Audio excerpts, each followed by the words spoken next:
Hello, everybody. Welcome to the Know Your Brain webcast. This is episode 10. I'm your host, Faith, and we're here to talk about the brain and how to improve your mental health. And today I'm so happy to welcome our guest, Reverend Stephen Garrett. He's an author of the book Grief's Walking Stick, which is what we're going to talk about today.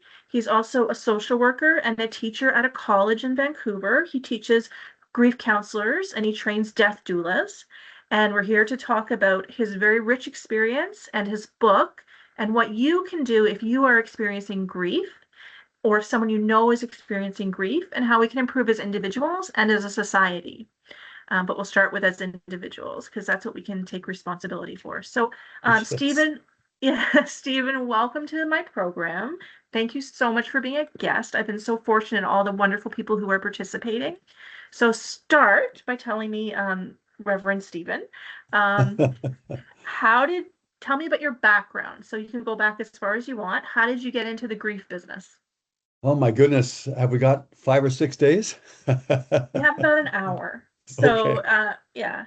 I'll be succinct. I began my working career as a banker. I became a corporate banker. I studied commerce at U of T and all over the place, in business and economics. Then suddenly and unexpectedly, my sweet dear sister Jody, God bless her, died. And that was like an opening to a whole new way of living for me because how I was living couldn't get her back. So I decided to step into the world of social work. And I studied spirituality, I studied religions, I became a minister, a social worker, a grief counselor, an executive director of a hospice society. I did all kinds of stuff um, to bring me to the point where I'm at right now, which is I'm really focused on helping individuals and communities grieve better, understand grief better, express it better, and befriend our death. The Grim Reaper, Faith, the It's Grim Reaper coming. is the Grim Reaper is such a bad brand, man. We need to rebrand it. So, Okay. What would you rebrand it as? well, the rebrand is the inspirational teacher. Inspirational teacher. Here he comes. Death is a Yeah, great motivator. You only have so much time, right?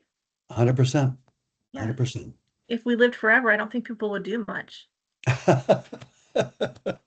You're right. Yeah. And knowing that the end is on the tip of our nose inspires us to live with more passion. And you never know what day it's coming either. You never know. So that's why you need to say I'm sorry a lot. And please forgive me. Yep. So, okay, how old were you when your sister passed away? I was 39. You were 39, so that like you moved into a whole new life from banker to social worker and counselor. Yep. I went from making a whole bunch of money to making not very much. It's But okay as long but you I can, was I was way more satisfied in my heart being a social worker than I was being a banker. okay. Um, you said so your book, so tell me about why you wrote the book, Grief's Walking Stick. Well, what I noticed, Faith, was we don't do grief really well in North America. We don't understand it at all. It's a real mental dysfunction, I think. And it does affect the brain significantly. We get very addictive and compulsive. So um, I want people to see that grief not only stems from the loss of a loved one through death, whether that's a pet or a human, it also stems from a job change, moving, divorce, all kinds of changes bring up grief. Because all death is primarily is something was and now it isn't. That's Yeah. what changes. Something was and now it isn't. So we don't recognize all the sources of our grief, number one. And number two, we don't know how to express it. Do you think there's other societies? You mentioned that North America doesn't do a good job. Do you think there's other societies that do a good job with grief or better than us? Oh, yes. I've traveled the world a fair bit studying all this stuff, and I've been in Bali. And in Bali, grief and death are community events. Mm, They're glorious. Their funerals, their cremations are remarkable. The whole community comes out, and everybody helps and cooks and carries and lifts and works with the. It's remarkable, and they're mm, happy because yeah. they can be sad, if that makes any sense. Yeah. Yeah. Whereas in North America, there's this idea of like, I don't know where this came from culturally of like, you shouldn't be sad. Like Yeah, it's bad to be sad somehow. yeah, yeah. And you know, perhaps that's all the stuff we've gone through. I mean, when I looked at, want to understand why my dad wanted me not to cry at my sister Jodie's Oh, funeral. And so I went back in history and I just noticed, oh, the First World War. Oh, the Great Depression. 120 million people died during the Great Depression when the population was only 1.7 billion on the planet. So when I went back in history and saw all the deaths that my parents went through, I understood what they were trying to do for me as a child was shelter me or protect me from the grief they were feeling. Does that make sense? I'm just reflecting. You mentioned all these events, right? World War II, World War One, and the 20th century was a slaughter. It was a Yep, slaughter. I'm gonna totally. cry. Like compared to any other century, the amount of murder and genocides was unprecedented, Yep, right? And the invention of all these bombs, atomic bomb, hydrogen bomb. yep. Um, so yeah, Vietnam War. it's they think they're protecting you. Yep. So it comes out of that good place, Yes, but perhaps 100%. there's a more sophisticated way to deal with it. Yeah. Mm. And I wouldn't use the word sophisticated faith. I would use the word simple. Oh, okay. And if I may, I'll give you an example. Recently, my sweet dear cat Tiberius, who was 18 years old, died. Mm. He was a lovely old boy. He was just this big old black cat that purred a lot, you know.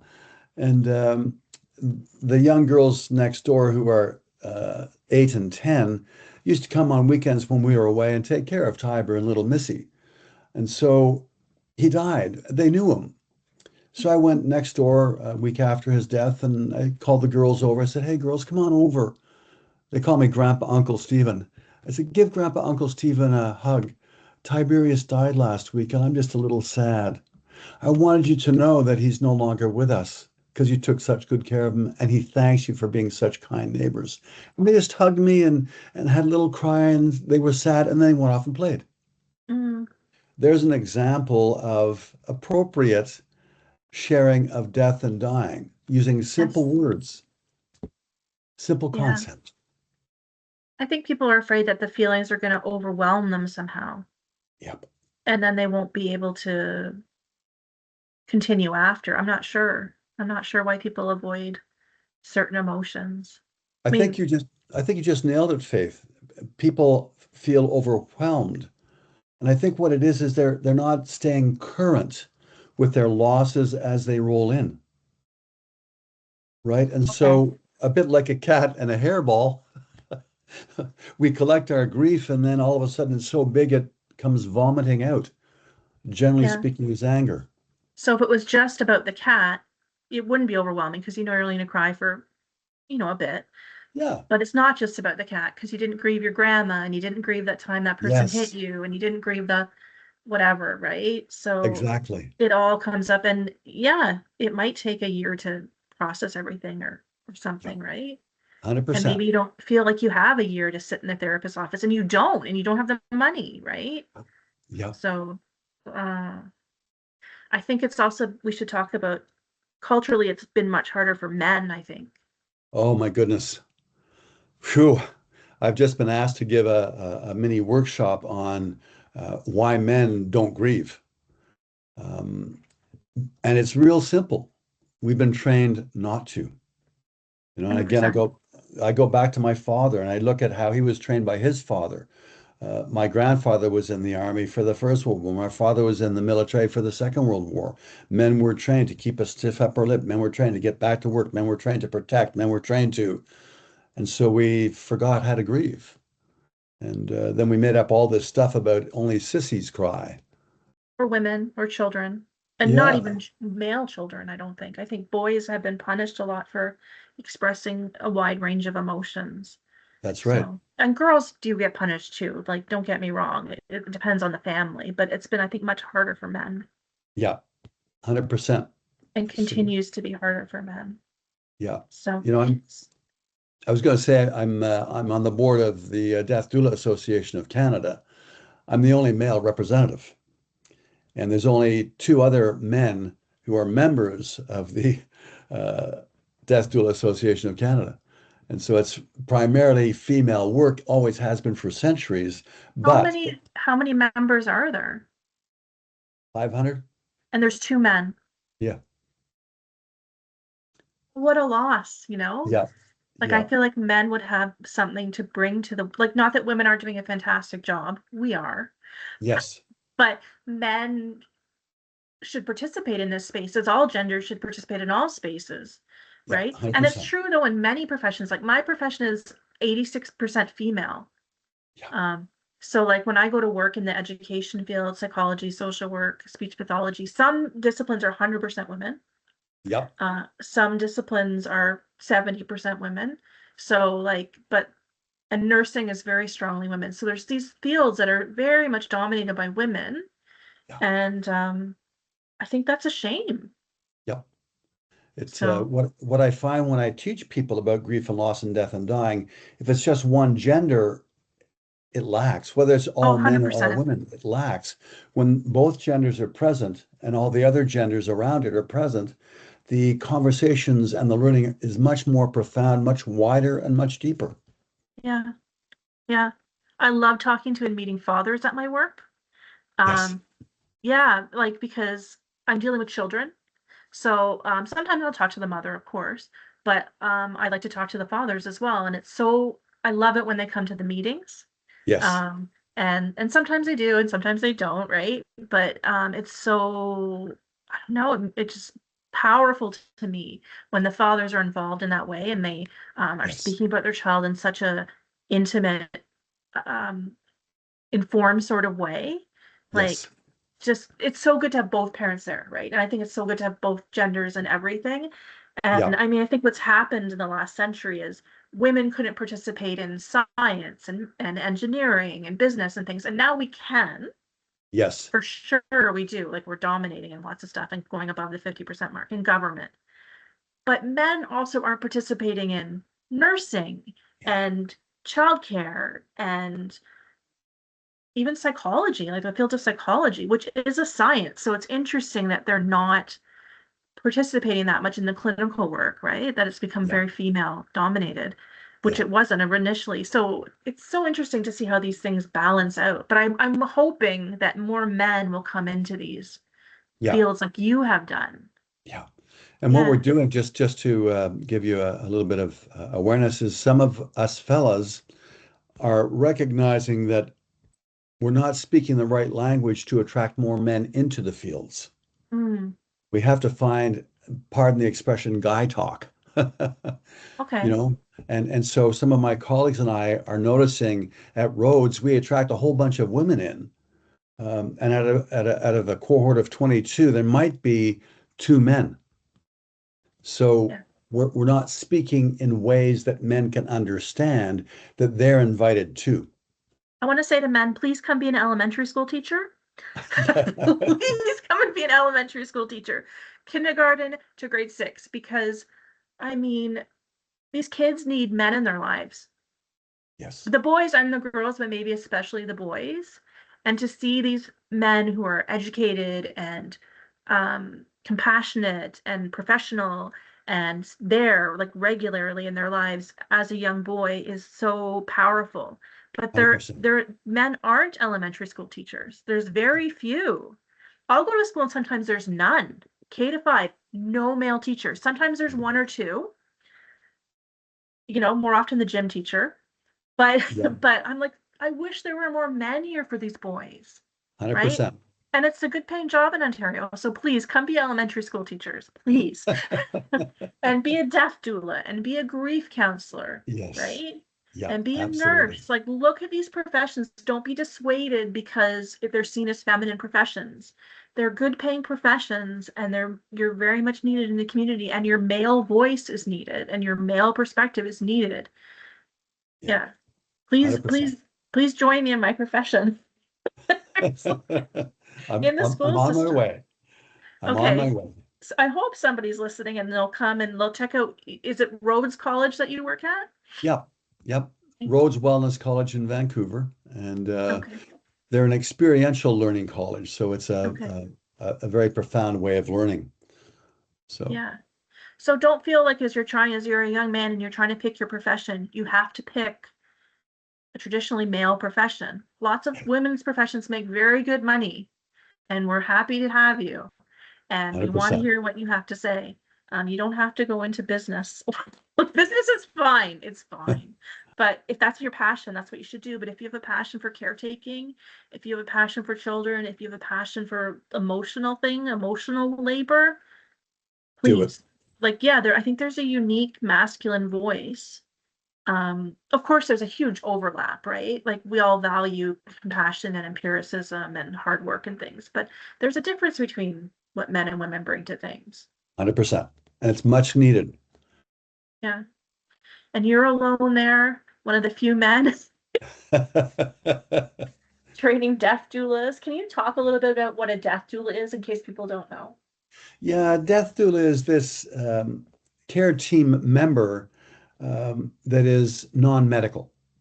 And so we help with pre-grief. We help with things around the house. We help with um, all manner of issues leading up to the time of death. Getting the advanced care directives done, making sure the will is in place, helping families prepare for that Mhm. moment in time when death occurs, and then working with families after the death occurs to do the mopping up, the stuff, the clothing, the memorabilia, uh, all the 87 different decisions that people have to make after death comes. So Do we you do that do you kind help of with stuff. funeral planning? Um, what I do in my practice is I have funeral directors that I love and admire and respect. I bring them in because they know the business. I know of it, but I'd Mm. rather have them who are more deeply aware of it do that But you at support. least recommend someone you think has professionalism and integrity. Yeah. 100%. And you could tell them kind of what the different things that are available. Yeah, Because I remember when my father died, we did a very simple sort of cremation. Like there's yep, different levels of things that you can get from very like expensive and complex to very simple yeah, things. So you could talk to them about that. Because I wouldn't yeah, know, but you could explain that as a death doula. Like yeah. And here's your options. we like to do that earlier in the process before death comes, Yeah. because then you can make decisions from a brain that's not grief dazed or grief obstructed. Quite Hmm. often, if you don't make those choices before the death of your loved one, when you go to the funeral home, you do some what they call emotional buying and end Yes. up spending, 12 or 13,000 bucks on the disposition of your loved one when you could have actually spent three or four. Oh, and much more than that. Funerals are very expensive. Yeah, And yeah, like the last thing you need to worry about is going into debt for 5 or 6 years yeah, when you didn't have to, right? And your loved one yeah, doesn't want that. I mean, not that you wouldn't, I mean, it's up to you what your budget is, right? But yeah, you should think about that when you're calm and 100%, not making emotional decisions, right? 100%. Okay, so in your book, section 1 is called Turning Away from Death, which is what you sort of did earlier in your life, Yep, and it wasn't a big part of your life thinking about death and grief and emotions. And then section 2 is turning towards death. You yep, said after your sister passed away, when you were 39, you really were like, okay, I have to look at these things. I'm going to be a social worker. I'm going to yep, go all in. So you went all in. yep. Um, when you were a social worker, what kind of work did you typically do? Oh man, I worked with kids at risk. I worked with Indigenous kids at risk. I worked with kids with different intellectual abilities. I worked with seniors. I worked the basically the broadest aspect of the community I could work with, so I could understand Mm. what it's like to be in each of those categories. Then I became an executive director of a health council, an executive director of a hospice society. And then I wanted to get more, instead of running it, I wanted to get more into doing it. So I became a hospice grief counselor, that kind of stuff. And then I wanted to start teaching it because I So saw, when you're a grief counselor at a hospice, are you mostly counseling family members or are you counseling the person who's about to pass away? Usually it's after the death. Okay. We would rather be with them before so we can help them prepare and learn some skills in advance, but usually it's after death, and it usually is an individual. My preference is to work with the whole family because the whole family is grieving, but Mhm. it typically it's the individual and they come in one at a time. Um, but rather start sooner, rather start with a pre-grief and help them get ready. And then when the event of death comes, then we can do all the post-grief stuff and all the ceremonies and the rituals that are so important in our expression of grief. Okay. And when you're doing grief counseling with someone, I mean, do you typically see them for about 3 months or 6 months? How do you find the process goes? Oh man, it's each person is so unique, Faith, Mm. and each person's grief care needs to be tailor-made. Some folks, let's say the majority, 50, 60%, experience a fair bit of grief over a 6 to 8 month length of time, and then they've moved along with it and it starts to change. Some folks experience really intense grief for 12, 18, 24 months. That's about 10% of the population. So that takes a whole different approach. Mm. And so it's really when I think about grief and loss counseling, it's an art form. Yes. You got to get the right paintbrush with the right colors for the right canvas at the right time. Yeah, but you explained it really well. Like there's that 10% who have sort of a longer term Yeah, counseling journey, and about yeah, 90% is within that 6 to 8 months, I think is what you said. That's a good, yeah, gives people a good idea of what to expect. yeah. And so in your book, the third section is called Becoming Grief's Walking Stick. So that's a metaphor. Tell Yes. me, what does it mean to be grief's walking stick? What is that? Well, as a grief counselor, I'm there to empower and enable my clients to become grief resilient and grief literate. I'm not there to take their pain away. I'm not there to take their grief away. I'm not there to be a crutch for them. In my philosophy of grief's walking stick, I'm there as a temporary companion or coach. And so I work with the clients in a way that I help them see their already existing support networks, their already existing strengths, their already existing resilience. And when it's real tough, I'm there with some skills and some techniques to help them. Yeah, I have a question. Yes. I don't know if there's an answer to this. Why is grief good? What's good about grief? Well, Faith, we live on this crazy bipolar planet. So Mm. we're swimming in a sea of opposites. Love and grief are identical twins. Yeah. If I push my grief away, I drag love away with it, and I become less able to love fully because I'm unwilling to grieve. Grief and love are like a sock. You look at the outside of the sock and it's a great pattern. Oh, those are amazing socks. Yeah, we'll turn the sock inside out. You'll see a gnarly mess of threads and all kinds of stuff. You got to have them both. They're complementary, I not heard somebody on contradictory. TV, on TikTok or something. It was Benjamin Cumberbatch, and he said, if we grieve, if we love, we grieve. That's the deal. If we That's the love, deal. we grieve. And maybe Absolutely. that feeling of grief is this feeling of like, I think of it as like someone told me they once it was like cleansing rain. I don't buy that. Yes. But I feel like it's your heart opening. Like it's Yes. your heart opening. And Yes. and yeah, it hurts, right? Or it's novel at least. It's surprising. Yeah. Um, but it's the feeling of your heart opening, and maybe after that process, you're a new thing. You're more 100%. loving. 100%. And I love it, Faith, that you said your heart's opening. Many people say their heart's breaking. No, your Breaking heart's not open. breaking. It's opening. It's like if you play tug of war and you're pulling on the rope and somebody wins, you let the rope go. It's like, oh shit, my hands really hurt. They've been hurting for a while. That's why it feels like your heart's aching or breaking because it's been Mm. closed for a while. Grief opens it up for you. It's like, ow, ouch, ouch, ouch. It Yeah. feels like it's breaking, but it's not. It's simply opening. It's like a change in sensation. You're like, what? Yeah, What's happening? It's yeah, startling. It's exactly. very startling. It takes your breath away sometimes.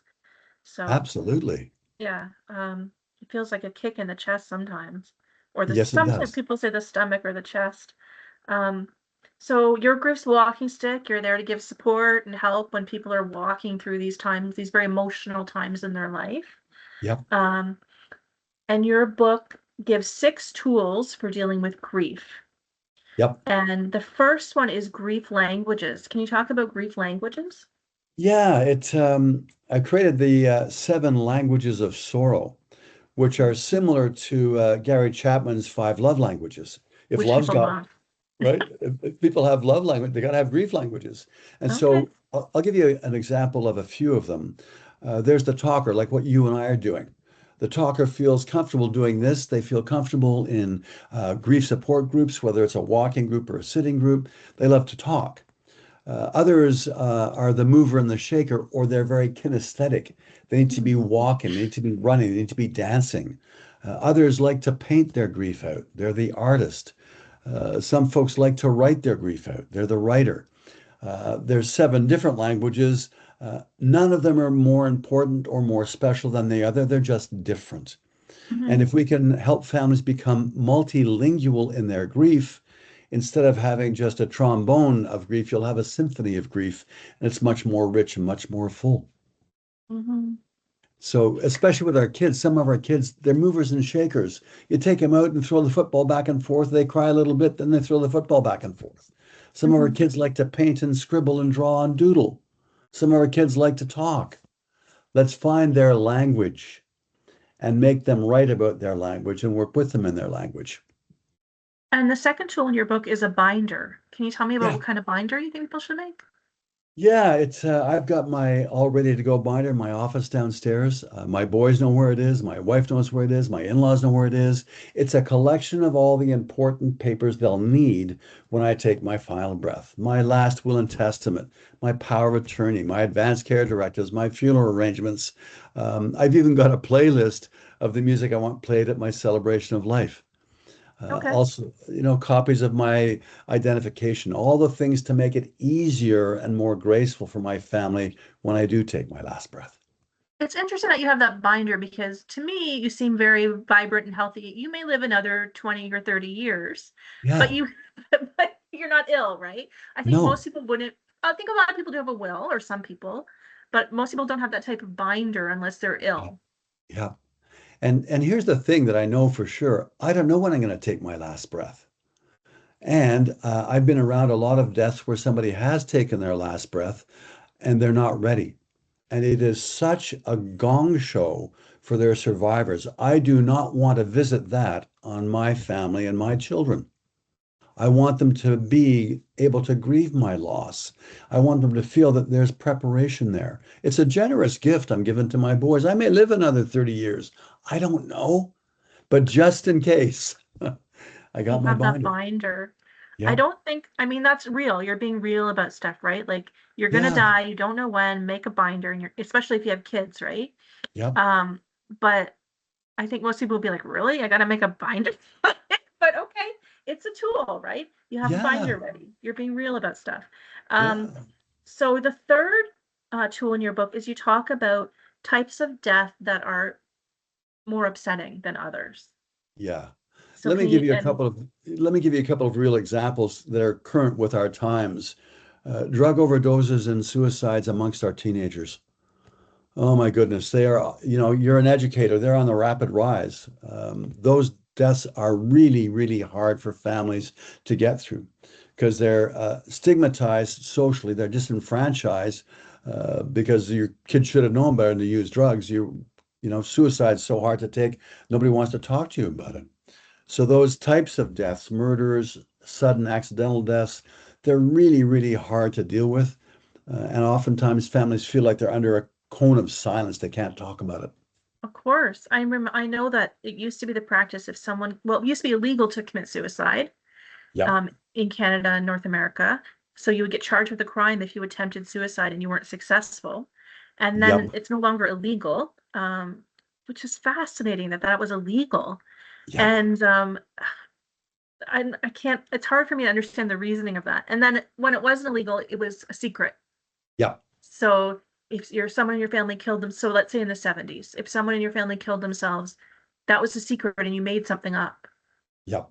They had a Yep. heart attack Yep. or So, um, and now, I mean, yeah, there's still, like you're saying, a lot of more upset around that type of death than something else. Yeah. I know when my mom died at the age of 94, my grief for my mom at the age of 94 was different than my grief for my sister at the age of 36. So even the timing of the death, 100%. it's such an art form, Faith. I keep on coming back to that. Grief is an art form, as is love. Yeah. And you also mentioned that a type of grief that is sort of sometimes seen as a separate category is pregnancy loss, Yes, abortion, yes, infertility, that yes. can be a major. Have you had clients who are seeing you for that type of counseling? Um, yeah, and the infertility piece is a really difficult one because for the couple or the woman, they've always dreamed of having a child. Now they can't.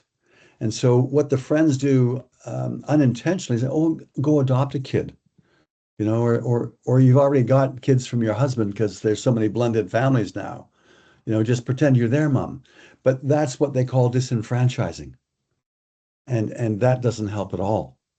The woman and the couple who want to have a child together can't. And the only way through that is to grieve it and grieve the loss and grieve the dreams. And so that's That's a difficult really, one. Yeah. that's interesting. Infertility, yeah, And and 11, 11, abortion. Yeah. 11% of the women are unable to get pregnant. And so that's 1 in 10. Yeah. And so it's way more common than you think. Um, should we talk about this? You mentioned MAID. Yes. So MAID, for people who don't know, in Canada, MAID is an acronym, MAID, medical assistance in dying. Yeah. So I don't know, I'm sure you know about the law around that. Can you talk a little bit about that for people who don't know the law or they're not Canadian? What can you talk about the MAID legislation? Yeah, we won't go into it in full detail, but it's a very rigorous process designed to help people who are suffering in life beyond what medical care can alleviate. Very strict criteria, very strict screening process. Docs have to approve the application. Only 75% of the applications are approved. Average age is about 77. Can I just say 75% is a lot? So, but anyways, Yep, so MAID came about in Canada about 10 years ago. Is that correct? that is correct. Right. Before that, we didn't have it. I mean, you could also call it euthanasia. Yep, I don't know if people would agree with that because I'm not an expert in this, but medical assistance in dying is now available in Canada yep, with an application signed by two doctors, and you yep, can choose, I guess, the manner of your death yep. is The maybe one date way and to say time. it. Yep. Yeah, you Yeah. can choose the date and the time. You have agency over your Hmm. life. There's a lot of bantering back and forth between different religious groups, but I've seen it and worked with three families who have chosen medical assistance in dying. And for those families, it was the right choice at the right time. Okay. The suffering that I've witnessed, that I've seen firsthand, is unbelievable, almost breathtaking. And when I got to know the families and got to know their process, it was the right choice for them, for the wife, for the ill husband, for the children. It was the right choice at the right time. If the whole family could be involved in the conversation, and they were. And um, it's it's not an easy way out, but it is an appropriate choice for some families sometimes. And I just thought we should talk about it because it's real and it's a choice we do have in Canada. Yep, And I also think it's kind of a big deal. I'm not going to give an opinion, but it's controversial. it is. Um, whether people, how do you administer something like that? And how do you know, how does that work, right? But it is happening. Yep, And you're saying for the families, the three families that you know, it was generally a positive experience. 100%, Okay. 100%. And I've experienced it directly, personally, in my own family. Hmm. And it was exactly the right choice at exactly the right time for the entire family. Hmm. The suffering was unbelievable. And back in the day before medical assistance in dying was legalized, what often happened was the overprescription of morphine. It was done in the Yes, closet. It was done in the shadows, it was a secret. or we would smother our loved one with a pillow. And I mean, that put the doctor in a difficult situation, right? Correct. Um, Correct. um, like I said, it's very controversial. And so, but I just think it's something people need to be aware of. 100%. That it's yeah, that it's something that does go on in Canada now, and it's an option that people do have for better or worse. So, And just to give you a statistic, there's been since November 2016, there's been 100,000 medical assistance in dying procedures completed in Canada. okay, so that's what's happening. Yeah, so it's Okay. real, it's alive, and yeah, it's very controversial. Yeah, like lots of things are, like these issues aren't Yeah, simple. I'm correct. glad that, you know, a member of your family, I don't know, it seems like it was helpful to your family in some way. 100%. Okay. Um, okay. And so you highlighted like those different types of passing that can be more painful. You also then talked about tool number 4, which is creating your own rituals. So Yes. how does that help people? What does that look like? Well, again, rituals are an art form. What happened religiously was those rituals became a habit, became a tradition, became dead. So we do the stuff, we just go through the motions. We're not Mhm, in the ritual. mhm, Rituals can be as simple as cooking your loved one's favorite meal and leaving a plate of food for them at the table. That's a ritual. It can be lighting a candle. It can be burning incense. I have a little altar here on my windowsill with my mom's picture, my dad's picture, my brother's picture, my sister's picture, my sweet dear friend Robert, who died 3 weeks ago's picture, Tiberius, my cat's picture. It's a little ritual I have every morning. I just tap my altar and mhm, say good morning to my loved ones who are still here spiritually. They're just not here physically. And mhm, so, and rituals can be very elaborate. But again, tailor-made rituals are important, and rituals that are meaningful for the family mhm, are really important. If they mean something, then the ritual helps us mark the end of something and the beginning of something new. They can be as simple as saying a prayer at mealtimes. Hey, thanks to the farmers, thanks to the cattle, thanks to the veggies, thanks. Your death is keeping me alive. Thank you. That's a ritual. It marks the beginning of the meal. It also slows us down and brings us together. mhm. I guess rituals are a big part of religion generally. Like all religions have rituals, I think. Yep. So certain prayers, certain Time, ceremonies, certain things that yeah, they do. times of the year. I mean, look at, we've just had spring solstice is coming, summer solstice, fall solstice, all these times mark the end of something so we can say goodbye to it. They mark the beginning of something so we can say hello to it. And they give the family who's grieving, which can be very chaotic, a sense of control. Ah, this is something we can do. We Yes. can't control the emotions. We can't control life and death, but we can sure control the ritual. We can Yeah. light the candle. So Yeah. it's helpful. So your number 5 tool was making a before I go template. Can you tell me what that is? Yeah, I'm writing a book for my boys called Before I Go. I want them to know what my life was like. I want them to know what I learned. I want them to know the hard knocks I went through. I want them to know the successes I had. My life is full of wisdom. And if I don't leave a legacy book behind, my wisdom will die with me. That's selfish. That's Okay. why I write books. I want to leave my wisdom behind. And so I'm creating a Before I Go book for my boys that, I tell stories about what it was like when I was a teenager. I tell them what it was like when I ran away from home. I would tell them what it was like when I got divorced. I tell them what it was like when I was the class valedictorian of my master's degree cohort. How's the book going? Is it almost done or where are you in it? I'm about a third of the way through, but I got all the chapters laid out. I got all the stories laid out. Now I'm just filling in the detail. Okay. And it's I'm having fun with it, Faith. It's really fun to look back on my life and see all the cool stuff I've done. I love the title, Before I Go. Yeah. Yep. It's so like transparent, right? Yeah. Yeah. Before I go. I also love your email. Can I say your email? Your Yes. email is Stephen@embraceyourdeath.com. Yeah. I found that hilarious. Like Yeah. it's so counterculture.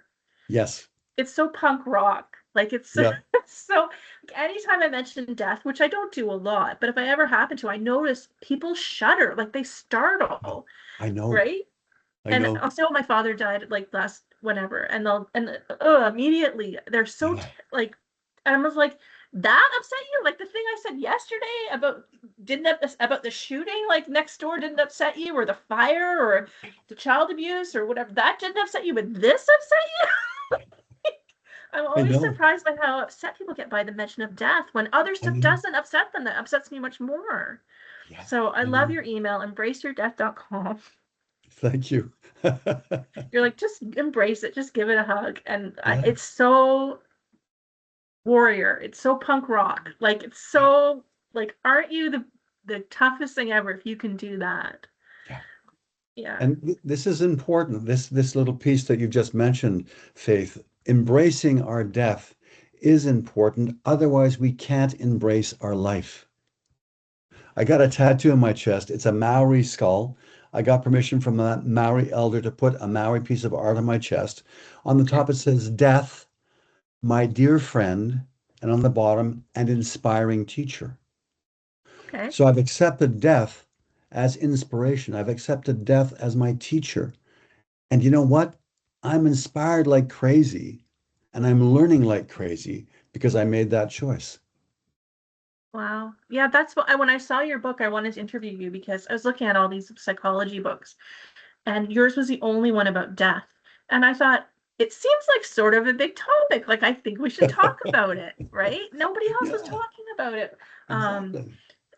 it's like they can't see it or they can't face it or something. And I thought, no, let's talk about it. It's the big thing. What's the biggest thing you could talk about?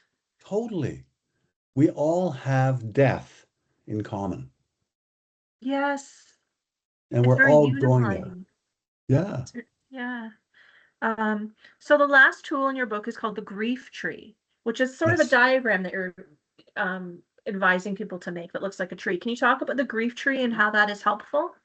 Yeah, I did a lot of work over the last decade with the Dene Nation up in Yellowknife. And there's a lot of grief up there, like a lot. Mm. And so I would go up and I'd feel it. So I was trying to understand where did it come from? Like there's a lot of grief here. Like, And so I why are they started, so, yeah, yeah, buried in it? yeah. And so I started to follow the dots and I asked them, okay, well, what was it like for your parents? What was it like for your grandparents? What was it like in the 17th century when the fur trade started? What was it like when you made first contact with white man? And so all those markers, what was it like residential school wise? And so I could see how grief got passed on from uh, parent to child, from child to child, all the way down. And I really understood intergenerational grief. I could see it and feel it and sense it. So we made the grief tree.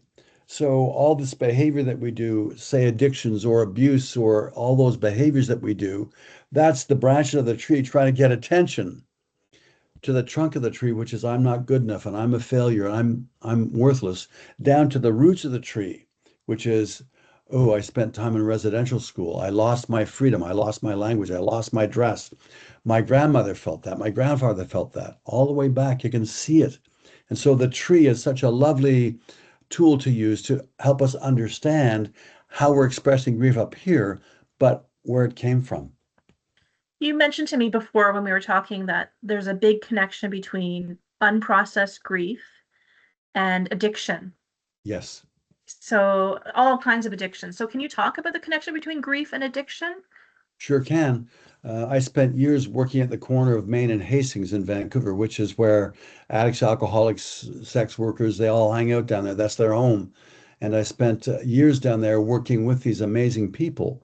And what I discovered that that was the common denominator in all of those folks, though their walk, their life, their individuality was unique, was they all had unexpressed traumatic grief that was in their body that they were trying to hide and get rid of by drugging or sexing or alcoholing. And Mhm. so what I noticed was the common denominator in most addictive compulsive behaviors is unexpressed grief. Yeah. And I would call it unprocessed grief. Like you're Yep, trying to transform it into something. Like it's yep, there, it's happened. You yep. can't throw it away. You can't Nope. pretend it's not there. You have to transform it into something. Yep, So, what do you transform it into? Like service, maybe. So, yep, maybe something else. But I want to say something about addiction. Like I think there's four types of addiction.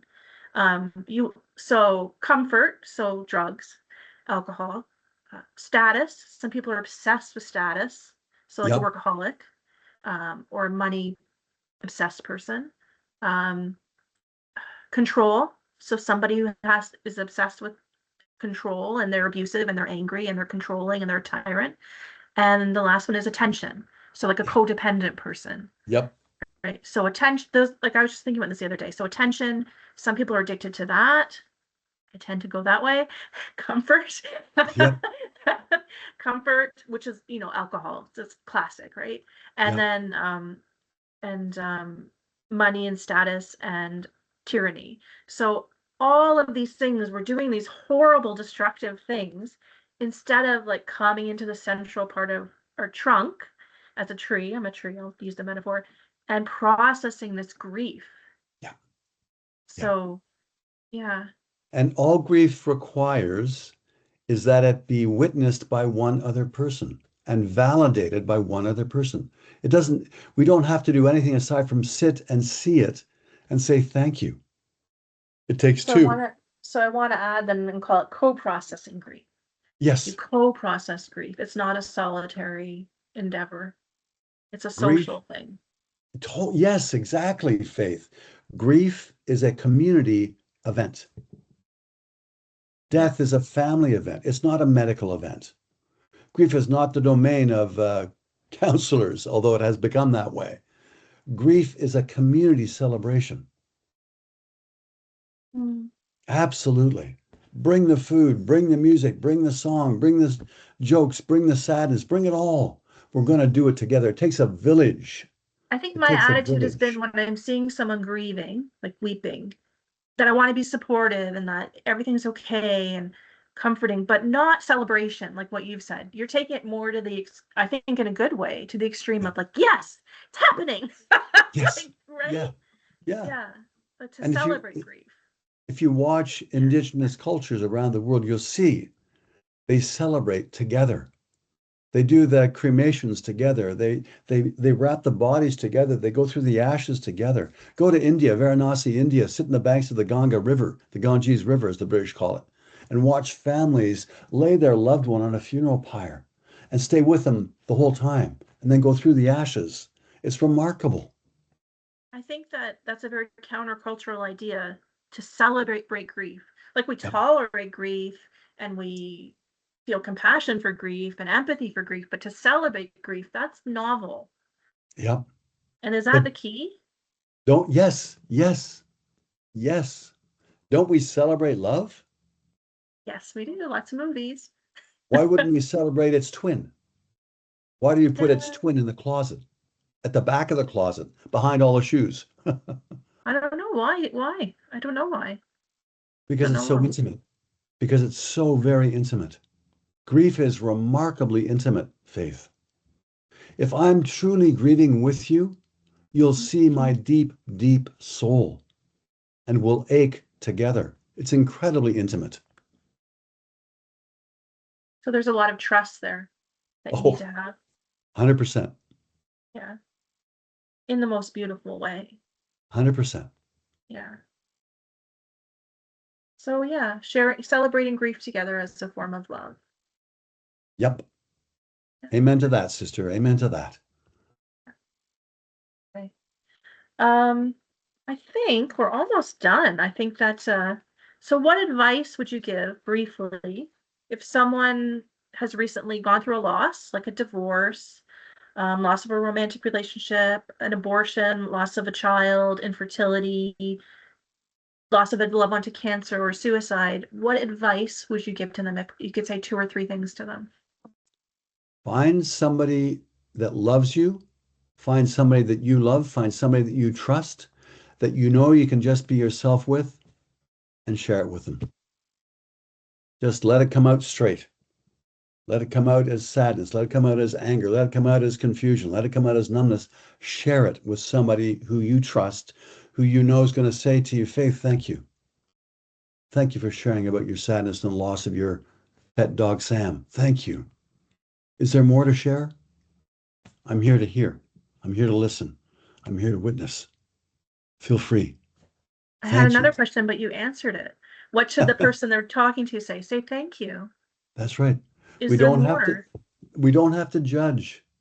We don't have to make it right. We don't have to make it wrong. Just simply being present, receiving the confession of grief and saying thank you is absolutely enough.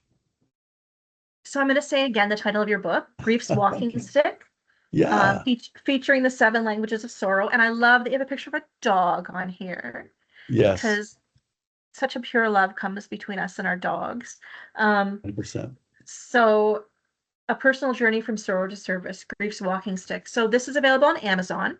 Yep. It's published by Friesen Press. Correct. Um, can you tell people what your social media is or how they can contact you or get more information? Yeah. If they go to griefswalkingstick.com, the website, soon they'll be able to go to Seven Languages of Sorrow website. And I'm there. Send me a message. Love to hear from you. Okay. And if someone is looking for a grief counselor, how can they find one in their community? Go to the local hospice for sure. Go to the local community service agency for sure. Or check out counselors in your yellow pages. And if someone's looking for a death doula, maybe they have a terminal illness. If someone's looking for a death doula, how do they find a death doula? They can go to the End of Life Doula Association of Canada website, and there they've got a provincial breakdown of all the doulas that are members there. And I would just again say to people, if you're interested in being a grief counselor or a death doula, I mean, look into it. Go Um, for it. go for it. Um, yeah. Okay. So I want to thank you for being my guest today. And hello, I want to say to everybody, please subscribe to my channel. I'm trying to bring quality information from authors and intellectuals that will help you with your mental health. So subscribe, like, comment. I'll put Stephen's websites and information below. And don't be afraid to talk about death.